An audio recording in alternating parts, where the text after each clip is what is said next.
Hello and welcome to the Feck It Fun, Fabulous and Free Eating Disorder Recovery podcast. I'm Helly and I'm here to provide regular bursts of information and inspiration, some neuroscience applicable to eating disorder recovery, perhaps a few rants, but otherwise lots of positivity with a bit of a feck it attitude, some fun and a sprinkling of fabulousness to help everyone find freedom in recovery. Hi and welcome to today's episode of the Feck It Fun, Fabulous and Free Eating Disorder Recovery podcast. In today's episode, I want to talk about a topic that to me was probably one of the most difficult and challenging parts of having an eating disorder and one of the most difficult parts of recovery, and that was resting and relaxing. Because when you are in recovery from an eating disorder, I know that I found that the resting and relaxing and trying to force myself to do that was probably the hardest and most exhausting thing in the world I could be asked to do as well. Because in eating disorder recovery, we're always telling people to rest and relax and eat and heal themselves. And, you're told that because it's right, it is what you have to do. You do have to rest, you do have to learn to relax, you do have to eat, and you do have to let yourself heal. And to most people in our world, being told to rest, relax and eat probably sounds absolutely wonderful and like a really peaceful way to spend time, a lovely, tranquil way to spend time. And it probably generates images in most people of just lolling about on a sofa, taking naps, maybe reading some books, watching a bit of Netflix, and generally just being very calm while gently recuperating. But as I said at the beginning, when you have an eating disorder, especially if you have exercise compulsion or movement compulsions, which so many people do with eating disorders, resting and relaxing can actually be the hardest thing ever, and certainly mentally can be the most exhausting thing in the world to be asked to do. Because somebody who has compulsive movement or compulsive exercise as part of an eating disorder will find just sitting and resting a terrifying, incomprehensible, and very alien concept. It might be that you haven't let yourself sit and relax and rest properly for years, maybe even decades. And certainly, if you have managed to let yourself sit and relax for a little while, then it might have been with the stipulation that you weren't eating adequately to compensate for the extra sitting you were doing. So if you're being asked to sit and relax and eat more at the same time, that can sound absolutely terrifying and, as I say, quite incomprehensible to the eating disordered mind. And if you have an eating disorder, it's very likely that you will have years' worth of ingrained habits like standing for no reason, fidgeting, moving about, constantly being on the go, or even if you do let yourself sit down, probably a constant need to be doing something to be mentally active. And I've done an earlier episode about what compulsive exercise and what compulsive movement is when you have an eating disorder. So if you haven't listened to that episode, then go back and have a listen to that.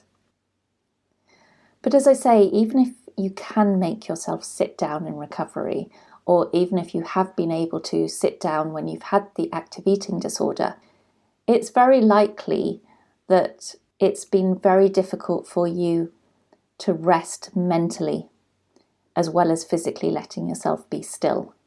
Because it's not just physically with an eating disorder that it can be impossible to rest, but it's very, very often the case that mentally people with eating disorders always have to be mentally very busy. I know when I was ill, my brain was always busy, racing away, constantly buzzing with new ideas, new thoughts, and things that I just had to do in that moment, no matter how menial or unimportant they really were. To me, they seemed so important and I just had to be constantly doing. And I think this is probably partly due to that need to ignore hunger, that if you're restricting with your eating and your body is hungry all the time, and yet you're too scared to eat, there's that need to be able to just block out the hunger signals that your brain's trying to tell you. And so if you try and keep your brain and body busy in other ways, then you don't have to face up to the fact that you are still very hungry and you can really ignore it.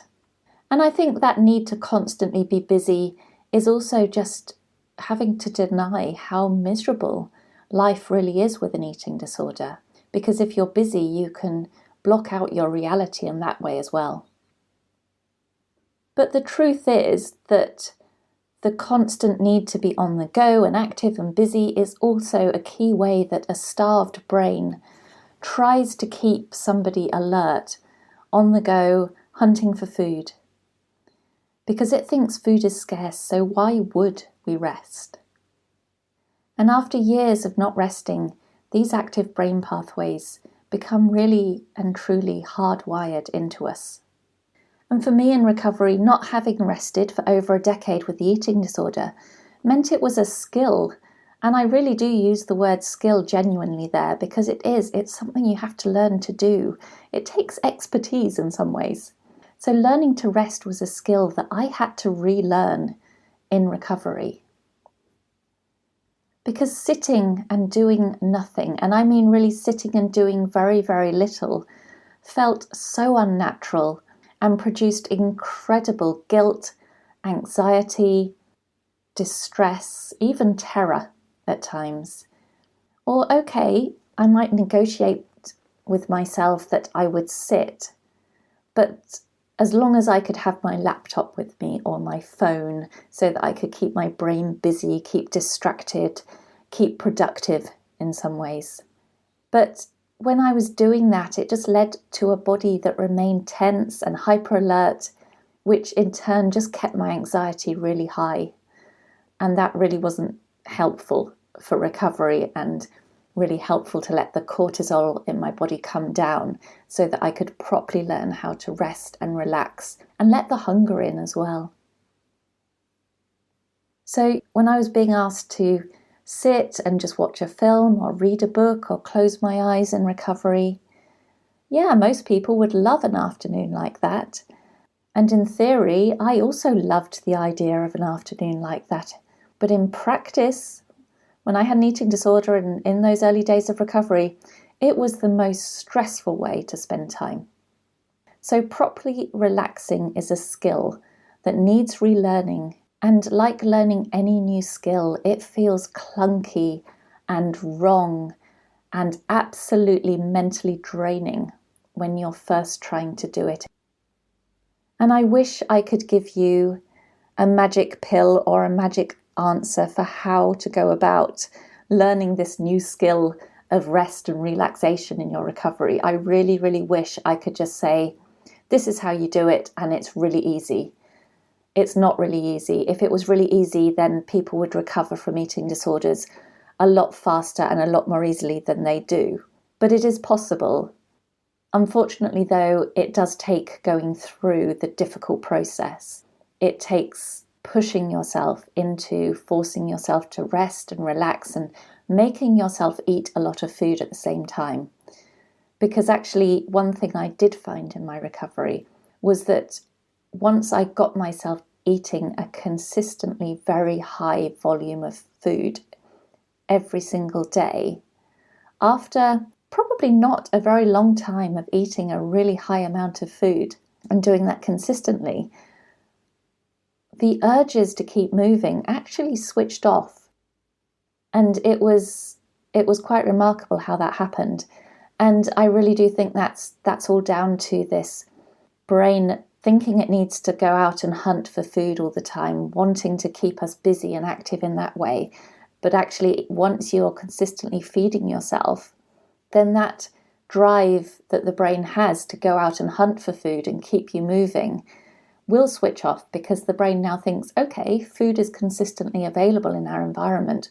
We don't have to stay on the go seeking it anymore. It's safe for us to stop. It's safe for us to rest here because we've got enough food to keep eating it. And now I can let my human know just how exhausted we really are and that we really do need to rest. So trust it. Trust the fact that if you get yourself eating high volumes while trying to make yourself rest and relax, at some point, you might just find that there's a flick in your brain and it becomes a lot more possible to sit and relax. And you might even get the experience that I had, where one afternoon I had been sitting there all afternoon, resting and relaxing and eating like I'd never been able to let myself before. And when it was my mum came in and commented, "Oh, you've been very relaxed this afternoon. You haven't even tried to go for a walk." My immediate response was just, "Yeah, well, I can't be asked, actually." And then just having that response was like, oh my God, I can't believe I just said that. And not only can I not believe I just said that, I can't believe I actually meant it. And it was quite a turning point in my recovery. And these turning points will come the more you stay with your recovery. So just keep pushing yourself to stop the activity, keep pushing your food intake higher. And at some point, it will all come together in your brain, and your brain will start to really understand what you're trying to do and let your recovery happen in that way. So learn to rest and relax in recovery, develop that skill, learn to switch off mentally as well as physically.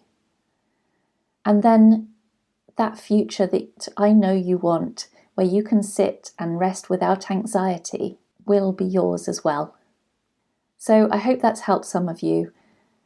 Just keep pushing away, chipping away at the resting and relaxing. Make yourself sit down every day, stay as sedentary as possible, switch off your screens, switch off social media, and just let yourself be mindless from time to time as well. And just keep eating as much as possible. Do that today because you can. I'm Helly. If you want to know more about my coaching, you'll find out more about me on hellybarnes.com. And otherwise, I will speak to you again very soon. Bye-bye. Thank you for listening to the Feck It Fun, Fabulous and Free Eating Disorder Recovery podcast. Don't forget, eating disorder recovery doesn't have to be boring and doesn't have to be serious. Now go and grab yourself some food and have a fabulous rest of the day.